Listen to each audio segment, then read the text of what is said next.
Coming to you live from the White Picket Studios in Houston, Texas, this is the Realty Ruckus. If you are in any way, shape, or form involved in the real estate industry, this is the show for you. And now, your host, Alan Hernandez.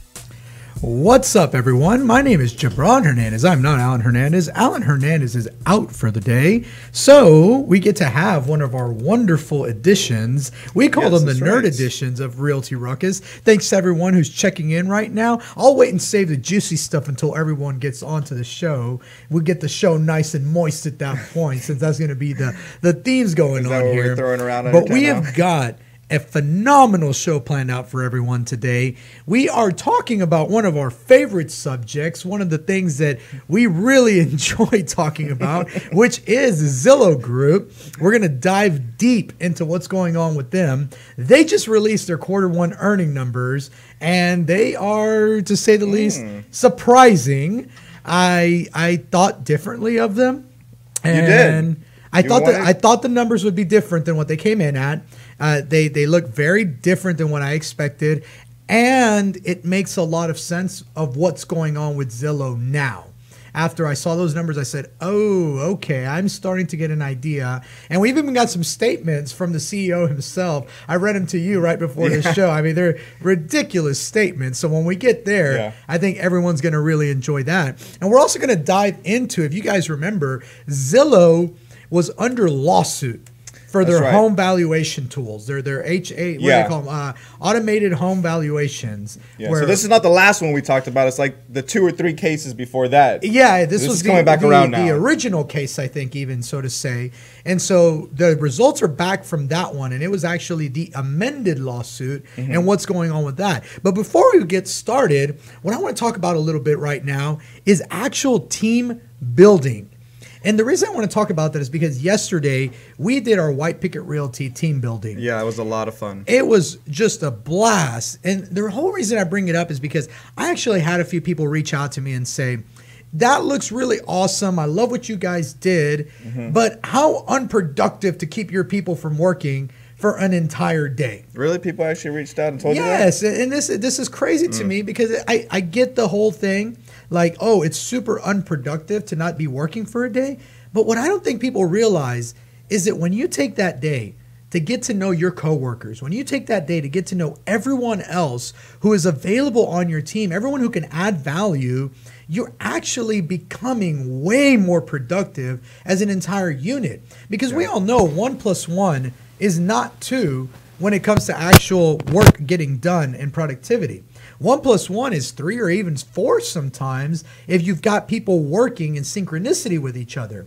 Crazy that people can't even realize still to this day that, you know, a happy person is going to be sometimes 10 times as productive as somebody who's, you know, not in a good mood or isn't feeling the environment they're in or doesn't enjoy the culture they're a part of. I mean, it makes such a huge difference to take one day, and we're only doing this once a quarter. I mean, the summits are really fun too, but this, I mean, just takes the bonding to another level. Well, not only that, but for anyone who thinks that nothing got done yesterday, I know, for example, Manuel, he had a closing in the morning. He closed right before. I know that a couple of agents had listing agreements. And heck, even there at our team building event, agents had their laptops out and they were sending out contracts. I was working on contract yesterday during the event. So productivity was getting done. But in addition to that productivity, people were getting an opportunity to bond, to connect with each other, to really start to work as a team and as a unit. And here's the thing. When you have a company like ours that over the last 3 months has grown by 50%, that means that 50% of the people out there, they're new. They weren't there 3 months ago. Yeah. Nobody really knows much about them, and they don't know much about anyone else. Well, now, and especially now that we've expanded to other areas of the city where the geographical distance is actually playing a part now, it's definitely more important than ever to get together. Oh, heck yeah. I mean, you've got Woodlands now. We've got Lake Houston. We've got a Southeast office opening down near Pearland Friendswood area. We've got a Katy office coming up probably next year. I mean, we're really starting to stretch out. And if you want everyone to work together and be able to work as a team, they got to know who's there to work with them. And that includes our partners and our sponsors as well. It's important for them to grow a bond with the team. I think that was a big part of yesterday, and I really enjoyed that. I mean, we talk all the time about how we're growing, you know, White Picket, this business here, and we're basically, you know, letting you guys know, putting our hearts out there really on what it is we're doing here. And a lot of times we tell you the books that we're reading, what we've learned from them. And part of that yesterday, really integrating the vendors into our program and getting together with them and masterminding has been a huge part. And we picked that up from actually some reading that we've done here lately. Yeah, and I'm so glad, because it's so easy for people to just sponsor things. And it's so easy to just say, well, just throw money at us, and then our agents will want to use you, or our people will want to use you. But the reality is, when that time comes up that you need that person, them showing up just once and giving you an elevator speech is not enough for you to remember them. No. You remember the people that you have meaningful conversation with. You remember the people that you've established and built a relationship with. And you remember the people that make you feel like you want to work with them. Yeah. One of our vendors said it very well yesterday, Claudia, with America's Credit Best. She said that we all need to remember that this is a team, and that's really cool to see our vendor partners actually, you know, want to stand up for us as a team player, and to know that we have their back as well. That just makes all of our businesses that much more powerful going forward. No, and I couldn't agree more. And I think that's one of the biggest things, is that we all have to work together as a team. So if you have vendors, if you have partners, I'm giving you a giant golden nugget here. If they're only throwing money at you and they're only sponsoring events, but you don't have a way for them to connect with your people, with the people within your company, you're doing them a disservice. They're doing themselves a disservice. They don't even know that they're doing themselves a disservice, and they're not going to get what they want to get out of it. So whether you own a construction company, or as Alan says, you sell widgets and you have people who sponsor you, it doesn't matter. You have to make sure that those people are able to connect with your agents, with your employees, with whoever it is that's on your team, to be able to find value out of it. So I just wanted to bring that up real quick, because it wasn't a waste of time at all. For anyone who thinks that taking a day off to be able to bond as a team is a waste of time, you've got the wrong idea of what team building can do for you as a company. Now, when we get back, we're going to talk about one of my favorite companies to hate on. Not one of my favorite companies. And we're going to look at their Q1 earnings. Now, what's wonderful about a company like Zillow is that they're public. It's a publicly traded company. Real quick here before the break, I had a lady at the Champions Recruitment Fair. She said she recognized me from the show, and she said, "Man, you guys really like take on Zillow and AR." I was like, "Yeah, we've been giving it to them lately." So I'm sure here's some more after the break, guys. Yes, we will be talking about Zillow when we come back from the break. We're going to look at their Q1 earnings. We're going to break them down in detail and tell you what does it look like for them as a company. We'll see you after the break. You're on the Realty Ruckus.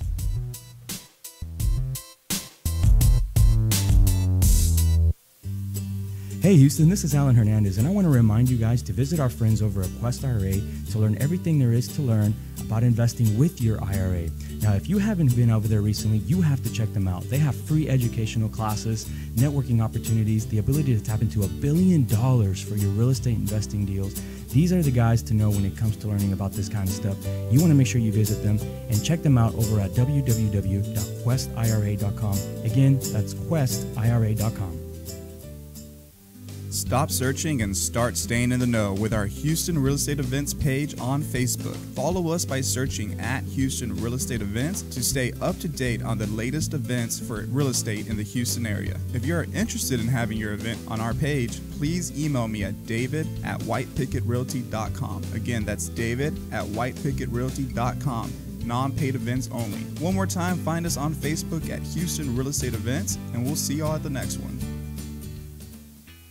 Hey guys, Alan here. Are you a home investor in need of house plans and permit expediting services? If so, Houston Plans and Permits is your local one-stop shop. They have over 15 years of professional design experience and have a strong team of knowledgeable permitting expediters to service all of your projects. Please contact them by calling them at 281-372-1555. Again, 281-372-1555. Or visit them at their website, plansandpermits.com. Again, that's www.plansandpermits.com. Hey Houston real estate agents, this is Alan Hernandez, broker at White Picket Realty. I want to let you know that when you're ready to stop working your real estate career and start building a real estate business, Team WPR is a place to be. Not only do we offer real results, real support, and real branding, but furthermore, 80 to 100% commissions of your hard-earned money going back to you. So make sure you reach out to us. Join at teamwpr.com. Again, that's join, Join, at teamwpr.com.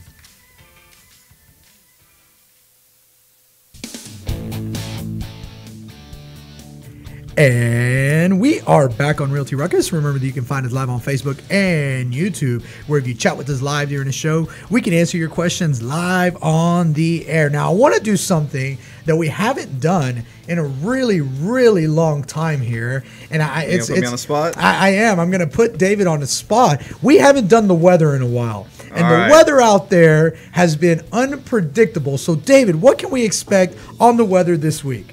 Well, thank you for putting me on the spot there, BB. I hope this weather page loads up quickly, and it's not. Okay, I'm going to do the weather for you then. It's going to be really, really hot. It was really hot yesterday. It got up into the low 90s. Yeah, I know it got into the 90s today because I was out on the golf course, and it was pretty damn hot out there. So, yeah, I know it's definitely getting hot out there. Let me see what we got going on. And it's up. Okay, so today is actually the high is 78 with a low of 55. Oh, hold on. This is Washington, D.C. Oh, see, no. Man, see what you did to me, baby. I'm so sorry. I threw him. him off his game. I'm going to have to jump off the weather then. So we know it's hot. Houston up here. It's Houston. It's really hot outside. It's nice and sunny. There we go. 91, low of 67, and then 90 through the rest of the week. Yeah, and yesterday was about the same. It's a beautiful day to be outside. We spent all day outside. Yeah, and I felt it. I felt it when I got home. I was like, oh my God. Being out in the sun will wear you down.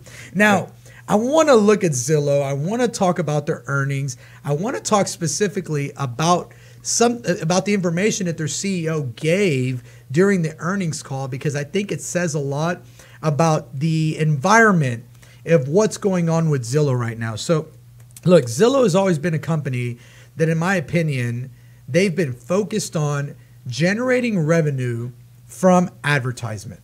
They are an advertisement-first platform. Now, whether they were created to be that or not, I don't know. I couldn't tell you, because I think they were their original thought was to be the new MLS. I think they thought like that, yeah. We're going to have people who go on there and we're going to convert Zillow into the new MLS for the whole United States. Nationally, data from all over. Exactly. Instead of people going into the MLS, they'll go into Zillow and they'll post their houses there. And I don't think they ever got that traction. So what they did, they went and they partnered with MLSs to get their data, import the listings, and now they have their website that looks like an MLS. And I mean, overall, it is the #1 search website in America. So they've done a really good job of that. But the one thing that Zillow has not done ever is make a profit. They've never made a profit in their existence to date. And now last year, if you remember, at the end of the third quarter, they said Q4 is our quarter. Yeah. Q4 is where we will make our money. And they expected to break a small profit. That's correct. Yeah, they said in Q4 we will make our first profit ever. And all of their investors, I'm sure, had to be really, really excited by that. And then Q4 came around in January, and they released their earnings call. And they, we didn't quite make a profit in Q4. We didn't lose as much as we're used to. But I'm sure that Q1 of 2018 will be our first profitable quarter. And I hate to be the bringer of bad news for Zillow, but they actually lost money again this quarter. Yeah, they went even further in the hole, actually, and they posted a higher than expected net loss. Yes, here's what's crazy. If I owned a gas station and I told you, David, I doubled my revenue at my gas station. Last year I sold $1 million. This year I sold $2 million. What would you think about my business? Great. He must be more profitable. He must be making more money. So Zillow actually pulled in $300 I want to give exact numbers here. So in the first quarter of this year, they posted a revenue of $299.9 million. Yeah. So basically $300 million. Now, last year, they posted a revenue of $213.7 million. So it was up 22%. Yeah, it's quite a jump. They were almost profitable last year. They only lost a little bit in the first quarter, which was $4.6 million. Now, I say that a little bit because we know companies like Tesla are burning through billions. So a millions doesn't sound that bad. It's a small swing for them. Yeah, it's a small amount to lose. Well, this year, it was not $4 million. It was not $5 million. It was $18.6 million in losses, even though their revenue went up 22%. So what's going on here, man? How is this possible that this company is losing more money while making more money? They're losing their vision. They're losing sight of their vision. They started getting off this whole platform of actually, some agents say it's an abuse of their listings, which we agree, but they've gotten off that track, and now they're trying to get into the iBuyer side of things. They're trying to go into different avenues, and it's obviously not working for them. They're spending more money, and their revenue's up, but they're spending so much more money on things they don't really know what they're doing. Yeah, and I completely agree with you, and it's just amazing to me the amount of money that they spent in things like their operating costs and advertisement. I mean, advertisement expenses, look, they've got it posted here. This is the revenue. Sorry, I was on the expenses earlier. Their advertisement expenses amounted to about 47% of their overall expenses. So, yes, they're the number one MLS. Why? Because they're spending almost 50% of their revenue advertising their services. Yeah. I would hope that with that amount of revenue being spent, you would be up there in those numbers. Now, if you're an investor and you've been told for the last year, we're going to be profitable. Yeah. Quarter one, we're going to be profitable. Oh, we only posted $4.6 million loss. And you're going, okay, good. That's smaller than before. And then quarter two, well, we're sorry. We posted another loss. Quarter three, we're sorry. We posted another loss. Quarter four, we're sorry. We posted another loss. And then you're back around 2018, quarter one, oh, we're sorry, we posted another loss. What are you thinking as an investor? How is your confidence in Zillow doing? I mean, yeah, it's hurting right now, and especially for me, like you mentioned, Tesla burning through cash right now. But I at least still believe in Elon Musk that he could pull something crazy out of his hat, his magician's hat that he has, right? Well, because he's done it a few times. Because he's done it a few times. But Zillow, and he has a strong vision for where he wants that company to go. They've hit a quarterly profit a couple of times. They've actually done it. Yes. Zillow has never done it, and I don't see that same type of weird, strong leader at the top that I believe, maybe he's got something up their sleeve. I'm not seeing that with Zillow. And so for me, if I were investing, I would be pretty anxious at this time. Yeah. And so I'm going to say something right now that's going to kind of scare people especially with their instant offer program. So you're an investor out there. Normally, you're out flipping homes, like you're renovating them. You're fixing the bathrooms, you're redoing the kitchen, new floors, new painting. That's what Open Door does. They're actually renovating homes. They're remodeling homes. Zillow just announced they're not going to do that with their iBuyer program. That's not their goal. They want to spruce the homes up. Yeah. So they're basically trying to what we'd call maybe a hotel? Basically, that's what they're going to do. They're going to come in and redo so these are some things that they're saying that they're going to do. Okay, wow, this is interesting. They're going to be cleaning carpets. Okay. They're going to add a coat of paint. So it means they color match whatever's there and roll over it. Yeah. And just cleaning it up. Don't think of it as a full remodel, said the CEO. He said, think of it as a touch-up that they're going to be doing to these homes. Now, here's the thing. I was concerned that they don't have the skill to remodel houses. Yeah. But if that's not what they're trying to do, it's that's not their plan. That hard to find good carpet cleaning company. Your dad owns a carpet cleaning company. I mean, he would be able to service. And they're a dime a dozen here in Houston. Oh, yeah. I mean, and he would be able to service several hundred of these homes a month. I mean, that's not something that takes a ton of time, right?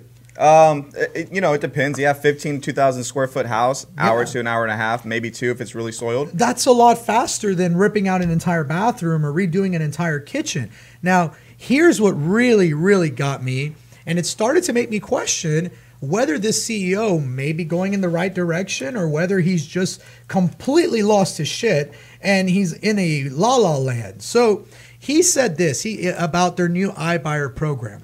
So, this is kind of like, when a new investor wants to get into flipping is what I really compare this to. And they come up to somebody and they go, well, our goal is to buy about 30 houses a month and we're going to make about 30 houses a month. Yeah, that's what I've seen that. I've seen that on the Houston Real Estate Investors Group. Come on. We're going to buy, okay, fine. We're going to buy 10 houses a month. Yeah. And we're going to flip them all and we're going to make at least 20,000 on each house. So that's 10 houses a month, 12 months a year, 120 houses. We're going to make $10,000 on each house. We're going to make $12 million this year. Yeah. High five. Boom. How can we lose? Great. Yeah, this is going to be the most incredible year ever. And then you see them a year later at a networking event and you're like, hey, how'd that home buying go? And they're like, I did 2 houses last year. Or I'm still looking to get in. Yeah, it's like, well, what went wrong? Well, I think we might have underestimated the difficulty in buying them. And I think that we might have underestimated the difficulty in repairing them. Yep. And well, let's just say it was a little harder than we thought. And I hear that story day in and day out from new investors that are just getting into the market. Now, I'm going to read to you what the CEO said about their iBuyer program. It's not iBuyer, I'm sorry. It's their new instant offer program. Okay. Their iBuyer program is dead. They're scrapping it completely. This is their instant offer where they're going to buy the houses. They're going to do their so-called touch-up on the homes. Yeah, their little and wholesale. then resell them. The Z-tail. I'm going to tell you where he's delusional, and then I'm going to tell you what really is a little scary for investors out there, all right? So he says, look, it's too early to estimate how many sellers might choose to sell in this way or what our typical net profit per transaction might be. Now, I'm going to stop there for a second because he says it's too early to estimate, but they've been doing the iBuyer program for a full year. We have 1 year worth of data, and we know that the iBuyer program had an effectiveness of 0.01%. That's right. Out of all the homes that were submitted to the iBuyer program, 0.01% of them actually got purchased by one of the investment companies. Yeah, extremely small amount. So it was super tiny amount, the amount of houses that they were buying. Now, this is where I say he's a little delusional because he says, but as an example, come on, David, it's just an example. It's too early to estimate, and we don't know what's the typical net profit's going to be. But let me give you an example Let me give you an example just to kind of get you excited here. If 5%, which, by the way, is a 5,000% increase in effectiveness. He's saying that they're going to go from 0.01% up to 5%. That's a 5,000% increase in effectiveness. If I walked into any restaurant, if I walked into any store, I walked into Best Buy and I said, guys, we need to do a 5,000% increase in effectiveness on sales this month. Yeah. They would laugh me out the door. Get the F out of here. Get the hell out of here. You're nuts. You're crazy. Well, that's what he's suggesting. And what he's saying is if 5% of sellers select this method, their instant offer method, that represents for them 275,000 transactions.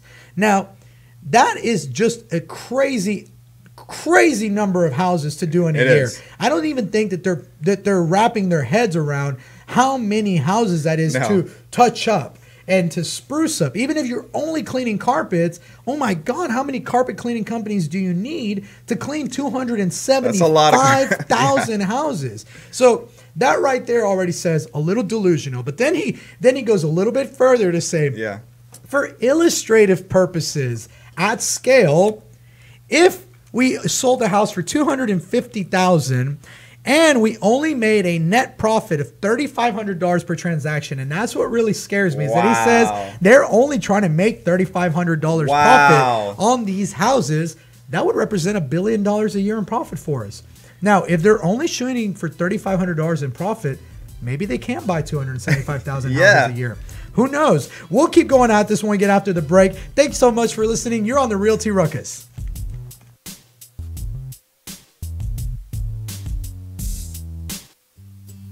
Hey Houston, this is Alan Hernandez, and I want to remind you guys to visit our friends over at Quest IRA to learn everything there is to learn about investing with your IRA. Now, if you haven't been over there recently, you have to check them out. They have free educational classes, networking opportunities, the ability to tap into $1 billion for your real estate investing deals. These are the guys to know when it comes to learning about this kind of stuff. You want to make sure you visit them and check them out over at www.questira.com. Again, that's questira.com.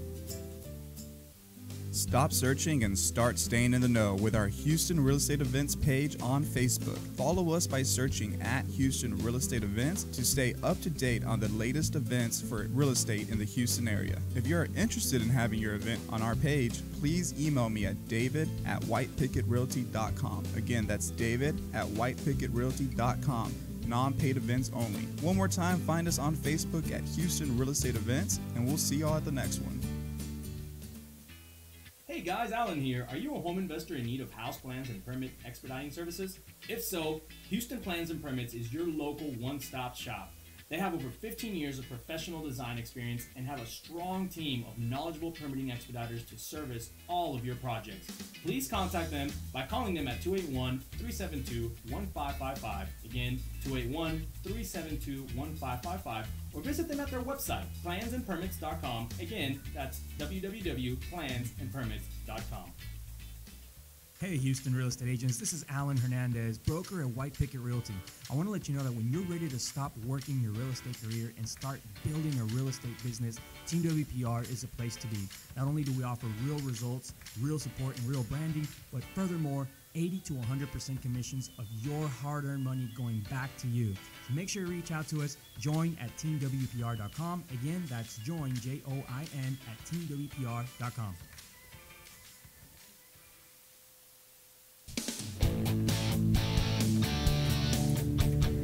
And we are back on Realty Ruckus. Remember that you can find us live on Facebook and YouTube, where if you chat with us live during the show, we can answer your questions live on the air. Now, we were talking about Zillow before we went to break. I want to make sure that we finish this out because there may be some hidden genius behind all of this. Yeah, well, we kind of had a really interesting back and forth on the break. Yeah, because that's one thing. When I saw that from the CEO, that he said, well, look, let's take into consideration that these are $250,000 houses. Now, you may say, why is that important that they're $250,000 houses? Well, the answer is that because anywhere across the U.S. right now, if pretty much any major metro, it's damn near impossible to find a decent house for $250,000. Yeah, any type of entry-level housing the market's pretty squeezed in every metropolitan area. So if that's the level of house that they're going for, he may be onto something there. Now, the other part that he said that kind of worries. Well, hold on. Why do you say that? Because you actually had a very interesting Facebook post here, I think 2 days ago, that I think ties into what you're saying. Well, I think that so that house that I showed on Facebook, and for those of you who don't follow me on Facebook, go on there. It's public. Yeah. I posted a house that an investor had redone. Now, it wasn't actually an investor. It was a hedge fund. I found that out after the fact. And that shows you that the quality control in city, on site is terrible. Yeah, it's not there. There was still floodwater in the property's window. Like there was a window that was still flooded with flood I saw water. the photo and it looked like a fishbowl. Yeah, it was. It was like basically like a little. It was a built-in aquarium. That's a nice way to. That was with a great built-in aquarium. The agent should have said built-in aquarium in the kitchen. But that house had multiple offers. Yeah, and why? Because it was under $200,000, and you could not find almost anything else under $200,000 that was decently livable. And I bet you were shocked. I could not believe it. I couldn't believe that house was able to go into a multiple offer scenario where several people were asking for it, given how bad it. I mean, that wasn't the only thing that was wrong with it. The faceplates were falling off. They put like black electrical tape over the outlets, I guess, when they were painting, and then when they peeled it off, it left all the residue there. So all of them were like that throughout the whole house. Wow. I mean, it was just a really bad job, and they still had multiple offers. If that's the price point that Zillow's shooting for, maybe their whole touch-up model isn't that far from reality. Maybe they can get away with that, especially if they're only looking to make $3,500 in net profit on each property. Now, here's the thing. You screw one up, $3,500, you lose that real quick. Yeah. So those margins are really tight. So you basically have to hope and pray that every single one sells. Because if you even fall into a 50-50 scenario where half of them are bad and half of them are good, you're going to be posting even bigger losses than what you're currently posting per quarter. Oh, and we were actually talking during the break that, if you're expecting that slim a margin, I mean, you can really buy up into the high 80% of ARV. 90% even, especially if they do something to get into the title industry. Where Well, they're already selling back the leads to the Zillow Premier agent, so they're cutting costs there. And then you talked about the possibility of them even squeezing out title or finding a way to eliminate title fees on these small transactions to keep their margins intact. Yeah, I think that, and now it makes sense. If you remember, there was an article where the CEO said, we want to go more vertical, not more horizontal. He was saying we want to get into other industries that are related to real estate, but not necessarily do more in the ad space of real estate. Yeah, I mean, if they get into lending and they control that side of it, I mean, who cares what margin you make on the house? You're making it all and lending the money out. Exactly. So they may be onto something, but here's where I think that they're broken. And I'm going to say this, and then we're going to get into events. I think that they are underestimating the scale of buying and selling 275,000 houses a year. I think that that's just a sheer number. We were just talking about this when Blackstone won all of those bids from the FHFA. There was 2,500 houses total. 2,500. For the first year, right? And for the first year, they won 2,500. They got a lot more after that. But those 2,500, it took them 3 years to get them under control, under management. How do you manage 275,000 of those houses unless you start putting responsibility on real estate agents to actually be doing the work? And now you're kind of giving real estate agents a blank check to go out there and flip houses. This could get really interesting over the next year. Really interesting, really ugly.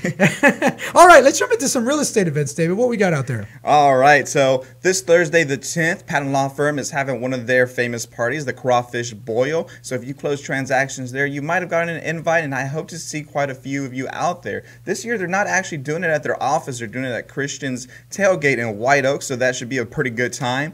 And then on the 11th, we are proud at White Picket Realty here to say that our very own Manuel will be helping host the Lake Houston HAR Networking Breakfast. That's from 9 a.m. to 11 a.m. at the Walden Country Club up in the Northeast. So if you're a part of White Picket or you love to support us, we hope to see you out there. Again, that's 9 to 11 at the Walden Country Club this Friday the 11th. Oh, and I do want to give a reminder for all of you who do celebrate Mexican Mother's Day. Remember, that is the 10th. So if you haven't gotten a present, you might want to get on that. Then, and the weekend, 13th, American Mother's Day. Remember, again, if you haven't gotten a present or maybe you need to double down on those dates, make sure you get out there and get them quick. Then on the 16th, Wednesday, the third Wednesday of every month, Jet Lending and Renters Warehouse is having their real estate investors meeting at the Redneck Country Club from 5:30 to 8:30. Always a great time. Then the following week on the 23rd, Casino Night. This is a great event. This one's hosted by Quest IRA, and this is actually going to benefit the Houston area Parkinson's Society. So tickets are $25, and White Picket will be hosting or sponsoring a table at the event. For those of you who don't know, Quincy Long recently announced that he was diagnosed with Parkinson's disease, and so this is in honor of him. We will be Quest IRA will be donating those proceeds to the Houston area Parkinson's Society. So please come out, have a great time, and help benefit a great cause. Yeah, absolutely. And then there's also tonight at Quest IRA, there is a panel discussion. I'll be participating on that panel. I didn't know. Yeah, it's for after Harvey. We're going to be talking a little bit about how's the market looking since Harvey. Okay. And now that I've been out there looking at some homes that have been listed, you got some interesting things to say now, I've got interesting things to say. Well, so let me you may find want that to come link out and there. drop it below. It is at the Quest IRA offices here in Houston. So I encourage everyone, come on out there and let's talk about what's going on after Harvey. You've got some big names in real estate that are going to be on the panel, and yours truly will be there as well. So I'll see everyone there. Guys, it has been a great episode of Realty Ruckus.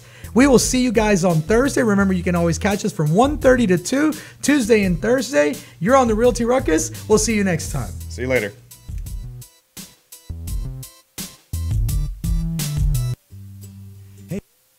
This has been the Realty Ruckus. Make sure and join us every Tuesday and Friday for new episodes. Find us on YouTube and Facebook for replays of previous episodes. And as always, keep elevating yourself and keep up your ruckus. Thanks for listening. Realty Ruckus has been brought to you by Smart Pig Media Productions.